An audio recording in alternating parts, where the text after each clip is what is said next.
Olá, hoje estamos recebendo no estúdio da TV Cotia S.A. o jornalista diretor do jornal Notícias de Cotia, do Jornal do Centro, e recentemente ele assumiu a redação do jornal Gazeta de Cotia. Hoje, conosco, para ser entrevistado em um bate-papo muito agradável, o jornalista Eduardo Soares.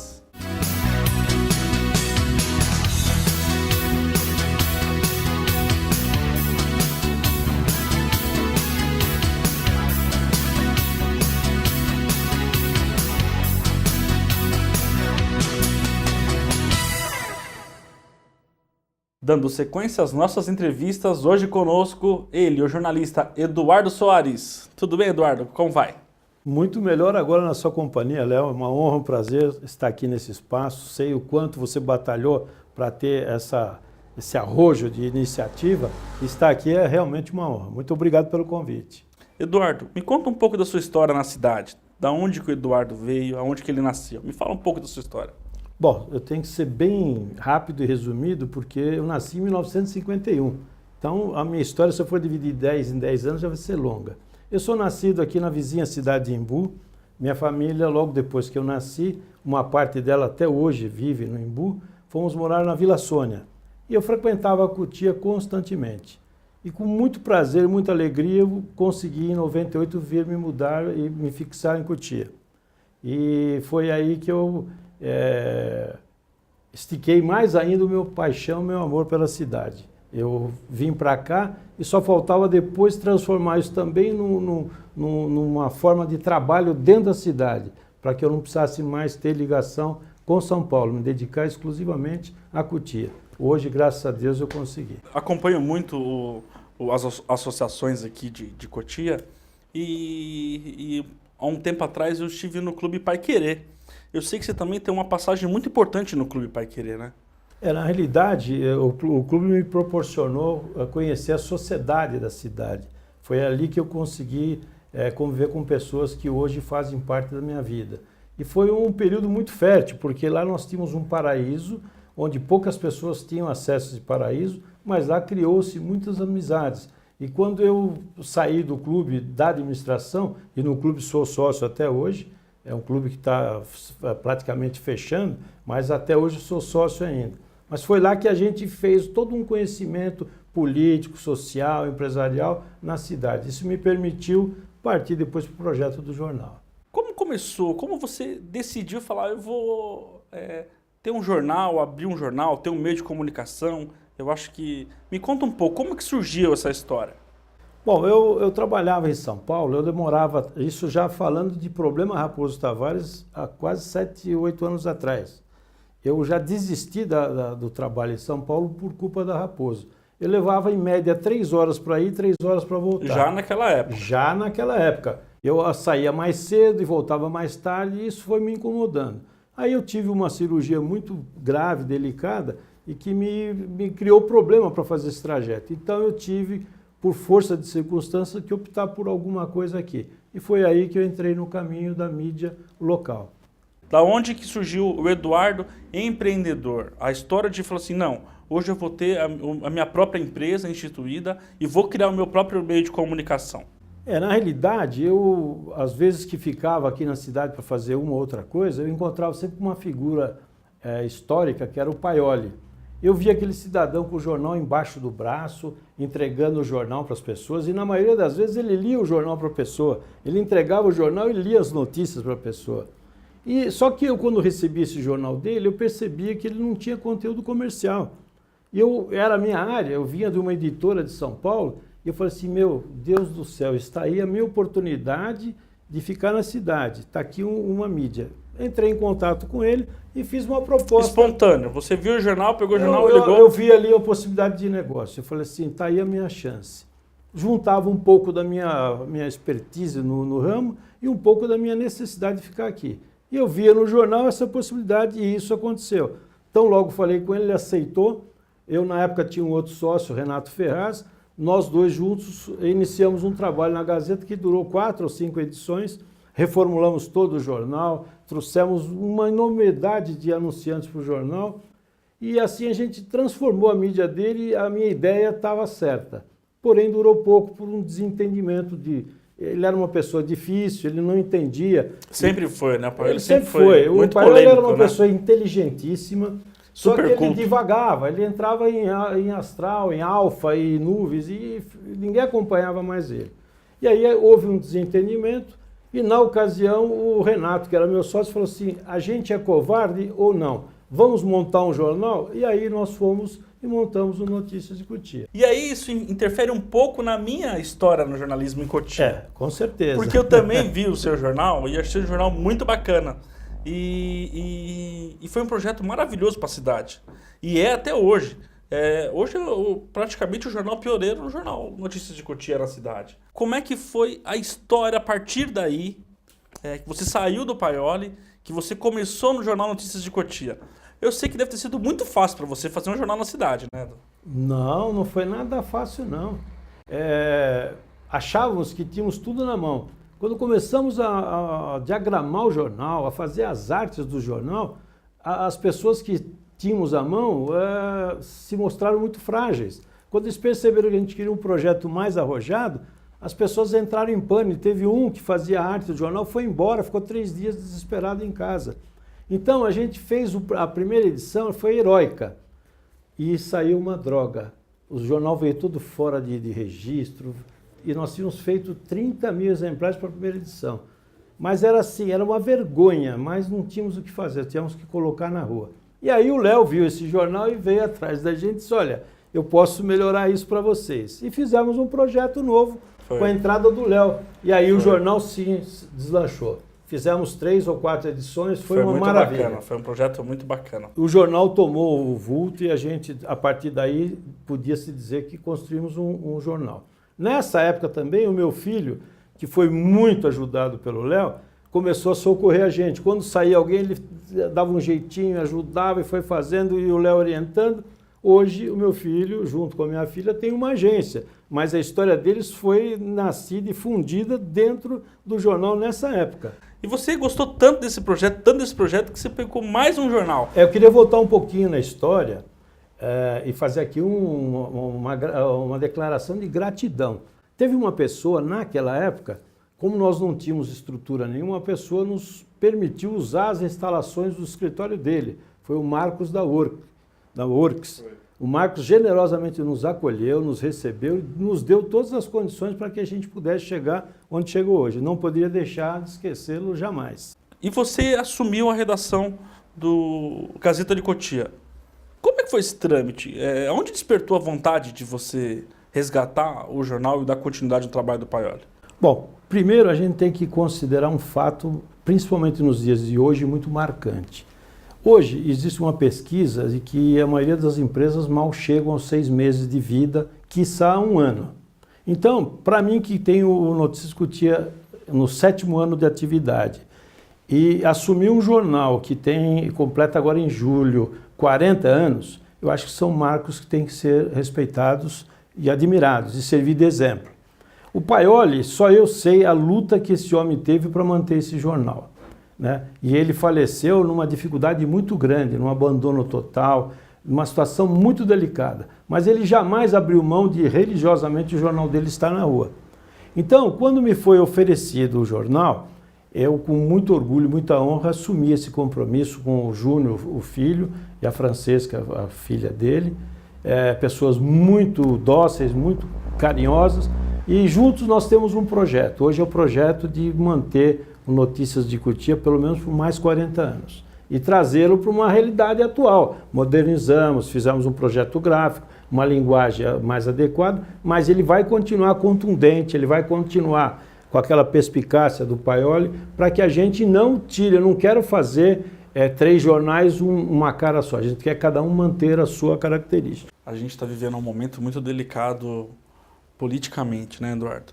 A gente sabe que vai ser uma eleição atípica na cidade dos últimos, desde quando eu acompanho política na cidade, pode-se dizer assim. O que você tem a dizer? Como é que você está imaginando esse cenário como mídia, e também como cidadão de Cotia? Bom, eu acho que tem que, antes de falar da política, a gente tem que falar da cidade. Cotia, é muito engraçado que hoje você pega um panfleto de um lançamento de um empreendimento imobiliário e o sujeito fala da qualidade de vida do granjeiro, da qualidade do ar puro, da facilidade de acesso, e o empreendimento é no quilômetro 47. Tudo virou Granja Viana. A cidade, na realidade, ela é uma cidade hoje que ela tem universos totalmente diferentes. Ela tem 360 e poucos quilômetros quadrados, ela tem vizinha de 12 municípios, sendo que com 2 vezes. A cidade tem características diferentes em cada quilômetro quadrado. Hoje você tem São três cidades em uma. Três marcantes, que é assim, Granja Viana, chamada o Pedaço dos Ricos, Cotia, a parte central e bairros periféricos, e tem a zona rural, que é considerada Caucaia. Infelizmente, Caucaia já não é tão rural, já está muito urbano. A cidade de Cotia cresceu demais. Só que assim, problemas para todos os lados, problemas diferentes. Você tem problemas na Granja, tem problemas diferentes lá no Jardim Japão. Tenho certeza que muito granjeiro nem sabe que existe um lugar chamado Jardim Japão. Uma vez a gente até propôs fazer as pessoas visitarem-se uns aos outros para entender os problemas. Caputera, ninguém sabe o que é Caputera. É quase assim, selva amazônica, é um lugar... 12 quilômetros do centro. A 12 quilômetros do centro de Cotia. Outro detalhe que me impressiona muito, Osasco, que é uma cidade fabril maravilhosa, tem 4,5%, quase 5% só de área verde. Nós temos só numa reserva no Morro Grande, Léo, que você já chegou lá, 30% daquela reserva está intocada. Fora que a cidade, todo mundo reclama do desmatamento, eu também sou um crítico desse desmatamento desordenado. Tá? Só que assim, felizmente, para qualquer lugar que você está, onde você estiver agora, olha para a direita, para a esquerda, você vai ver verde. A gente tem verde para todos os lados ainda. Então, é evidente que tem que ser ordenado isso tudo, mas a cidade é maravilhosa de se viver. Eu sou um apaixonado pela cidade. E eu procuro nas minhas mídias mostrar o que a cidade tem de bom. O que tem de ruim, a gente tenta encaminhar de alguma forma. A próxima eleição, eu acho que vai ser um marco histórico não só para Cotia, vai ser um marco histórico para o Brasil. Porque o momento mudou. Muita gente acha que não. O momento político vai fazer com que as pessoas tenham atitudes diferentes. Então, como nós vamos ter uma política muito acirrada, a disputa vai ser muito forte, vai envolver muitos fatores, acho que também muitos eleitores vão estar mudando o seu comportamento. Eu acho que não dá mais para a gente achar que tudo vai continuar como antes. Porque agora todo mundo está sofrendo muito forte no bolso. E apenas estamos começando uma crise. A crise não acabou e nem está sendo visto uma luz no túnel. A luz que eu vejo no fundo do túnel é o trem vindo correndo e, ó, se vier, vem de lado, Léo. Então, mas aí tem um detalhe, Léo. Você que tem mídia também na cidade e os nossos colegas da imprensa de forma geral, sabe a grande dificuldade que a gente tem de ser uma mídia regional. Nossas mídias são distribuídas gratuitamente, mas elas não são confeccionadas gratuitamente. A gente paga muito caro para fazer as nossas mídias. E material de qualidade. Material de boa qualidade. Hoje eu posso garantir que a região de Cotia, exemplo do Tatuapé, são as 2 melhores regiões de mídias regionais. A gente causa muito problema para as grandes mídias. Só que tem um detalhe, é muito comum você tentar pleitear um anúncio com um restaurante, um prestador de serviço, um comércio. Eles dizem assim, não preciso de propaganda. Sinceramente, eu já vi muitos desses fechados. Eu acho assim, precisa sim. Quem não é visto não é lembrado. A propaganda foi e sempre será a alma do negócio. Aproveitando esse bate-papo nosso, falando em revista, temos algumas perguntas aqui dos nossos internautas que mandaram pra gente. A Mariana Marçal, da revista Circuito, que fala, Eduardo, que você entrou aqui no cenário com a mala, no making off que a gente publicou, que tinha 5 milhões de reais nela. Não chega tanto, não chega tanto. O Alex Galei, da Chácara ABC Escola, sim, grande ele fala, mestre Eduardo Soares, com toda a sua experiência, por favor, coloque a importância da imprensa para com a comunidade. Na realidade, o grande papel da imprensa, né? Porque às vezes as pessoas confundem você ser sensacionalista e você ser omisso. O que a gente busca fazer é que cada mídia nossa na cidade tem um segmento de cuja qual é uma opção, e isso faz com que cada um tenha o seu caminho, não haja interferência no trabalho de um ou de outro. A gente evita ser sensacionalista, mas a gente procura fazer o papel básico do jornalismo, que é levar informação. Eduardo, tem aqui mais uma pergunta para você. É do Álvaro Pérez Júnior Pérez. Ele quer saber o seguinte. Quais serviços, saúde, segurança, educação e ou comunidades o senhor Eduardo ajuda e compartilha em Cotia? Bom, na realidade essa é uma pergunta complicada porque assim, você quando institui uma mídia, e essa mídia ela é mensal, e essa mídia é distribuída na cidade toda, você tem um trabalho subentendido nessa história. Porque de qualquer forma você está divulgando, você está incentivando, você está cumprindo o papel social que uma mídia tem que ter, né? O meu particular, o meu lado pessoal, eu sempre faço, não necessariamente tendo que fazer a divulgação do que eu faço. As entidades com as quais eu me relaciono e busco ajudar, a elas só interessa esse trabalho. Eu não sou candidato a nada, então eu não preciso sentar em cima de realizações para poder conquistar ninguém. Então essa é uma esfera pessoal. No mais, eu acho que o papel mais propício para isso é de vereador, né? A cidadania a gente exerce, a gente não fica fazendo propaganda dela, né? Então cabe aos vereadores cuidar dessa parte. Eu, como mídia, e que me custa muito caro soltar uma edição na cidade, e que é distribuída gratuitamente, a gente já faz esse papel embutido lá. Cada um é que vai avaliar se o trabalho é bom ou não. Agora, se o Álvaro Pérez não conhece a minha mídia, não conhece o meu trabalho, será um prazer a gente sentar, vamos almoçar juntos, se quiser, eu vou mostrar mais detalhadamente, mas não em público e fazer propaganda daquilo que eu faço nos bastidores. Temos aqui mais uma pergunta. Manda. Do William Mello. Meu querido William Mello. Um abraço a todo mundo lá da revista Circuito, também da equipe. E ele pergunta o seguinte: Eduardo Soares, como comandar 3 jornais e ter vida social e não ter um infarto? Boa pergunta, muito boa. Na realidade, graças aos meus filhos que surgiram em função do jornal e hoje eles têm uma das boas agências da cidade, a HGC Publicidade. Dos meus filhos, o Luiz Soares e a Letícia Soares, que cuidam com muito carinho do meu jornal. Eu sou hoje um cliente deles. E agora somos 3 clientes, é o Notícias, o Jornal do Centro e a Gazeta, são novos clientes dele. E isso me alivia muito do meu tempo, porque graças à capacidade deles, à dedicação, eu tenho tempo para as articulações, para as visitas aos clientes, para almoçar com os amigos. E quanto ao infarto, chegar aos 64 anos já estou no lucro. Então, que Deus me dê mais 10, já estou feliz. E comentar também que aconteceu no último dia 18 de junho, uma coletiva de imprensa no gabinete do deputado estadual Márcio Camargo, que foi o lançamento da Frente Parlamentar em Defesa da Raposo Tavares.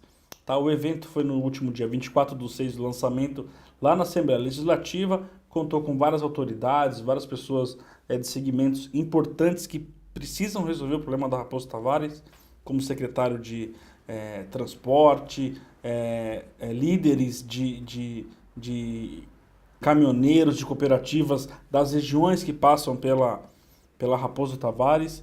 E parabéns por essa iniciativa, deputada, foi muito bacana.